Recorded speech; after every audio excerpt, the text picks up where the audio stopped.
the Quran gets owned. Oh! This is my latest series to this channel where I will debunk some of the most popular so-called scientific miracles. That's actually an oxymoron now that I think about it, in the Quran. Okay, so we all know that the Muslims are very fond of claiming that the Quran accurately describes human embryonic development and hence constitutes a scientific miracle in the Quran. Here are the verses that they primarily use to substantiate this claim. Okay, first we have 23:13, which states, "Then we placed him as a drop in a place of rest." 23:14, which they break up, which states, "Then we made the drop into a leech-like structure. Then we made out of the chewed lump and bones, and clove the bones and flesh.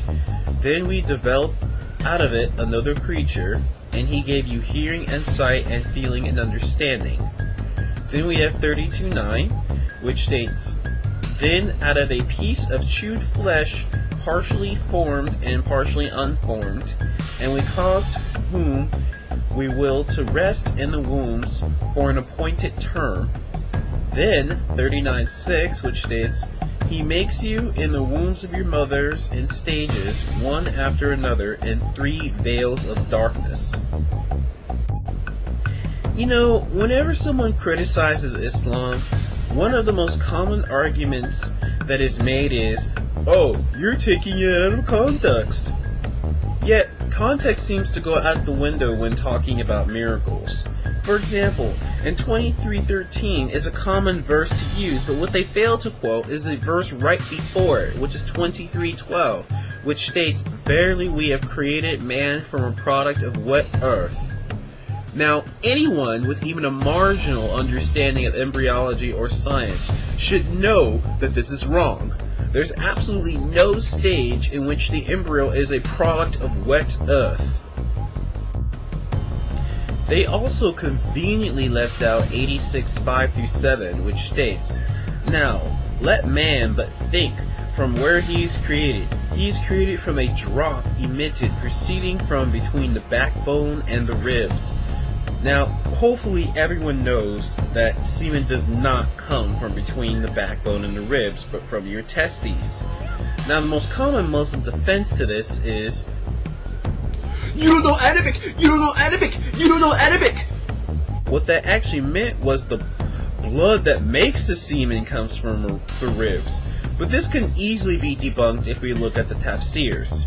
In case you don't know what tafsirs are, they are interpretation of what the verse actually meant, written by Muslim scholars who lived closer to the time of Muhammad. They base their interpretations on the sayings of Muhammad, his family, and friends, and as educated scholars, their command of the Arabic language was exquisite. In other words, these people actually knew what they were talking about.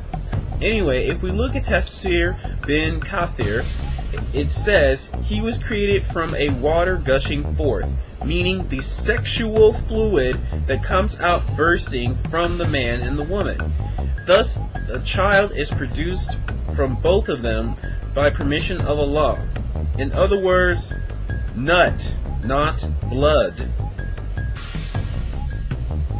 So from these two verses alone, we already know that the Quran is off to a pretty poor start. But let's ignore these two verses and go on to the verses that Muslims love to quote when talking about embryonic development. 23:13. This is actually rather easy to debunk. The Muslims claiming that this verse is miraculous often translate it as, "Then we placed him as a drop in a place of rest," which assumingly means the embryo is resting in the womb. Oh, well, that sounds right. However, if we look at those good old tafsirs again, we see a different story. Let's go to Tafsir al-Jalalan, which tells us that the verse actually meant, "Then we made him, namely man, the progeny of Adam, a drop, a sperm drop, in a secure lodging, which is the womb." I'm not aware of any period in which the embryo is a drop of semen sitting in the uterus. But then again, I'm not well versed in Arabic or embryology, so maybe I'm wrong. Next verse. 23:14. The ones propagating this idea of the Quran containing modern embryology like to translate it as, "Then we made the drop into a leech-like structure. Then we made out of the chewed lump bones and clothed the bones with flesh. Then we developed it out another creature. And he gave you the hearing and the sight and the understanding." Okay, first of all, we don't even need to go into the tafsirs to know why this is wrong. We know that the bones are not there at all when the muscles and skin begin to form. If anything, it's more of a simultaneous occurrence rather than consecutive.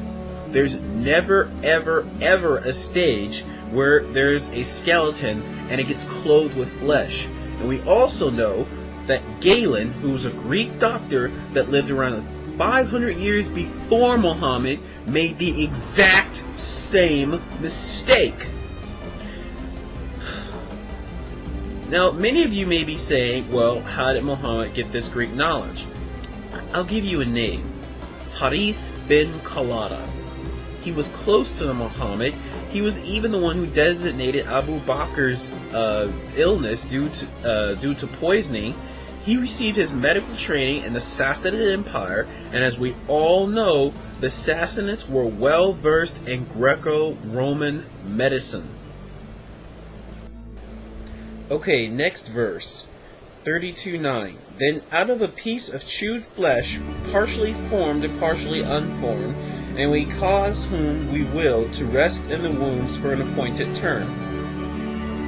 Okay, yeah, if I need to explain to you why this isn't a miracle, then I've got nothing for you.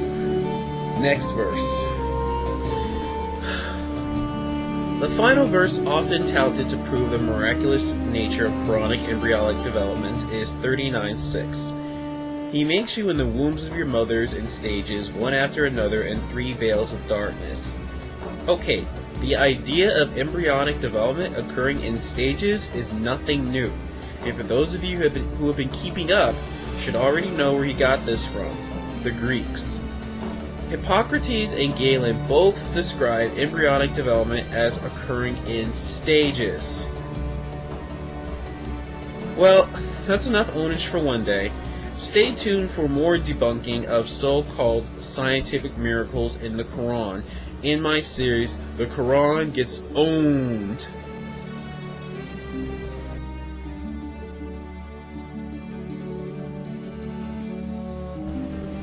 But wait, one more thing.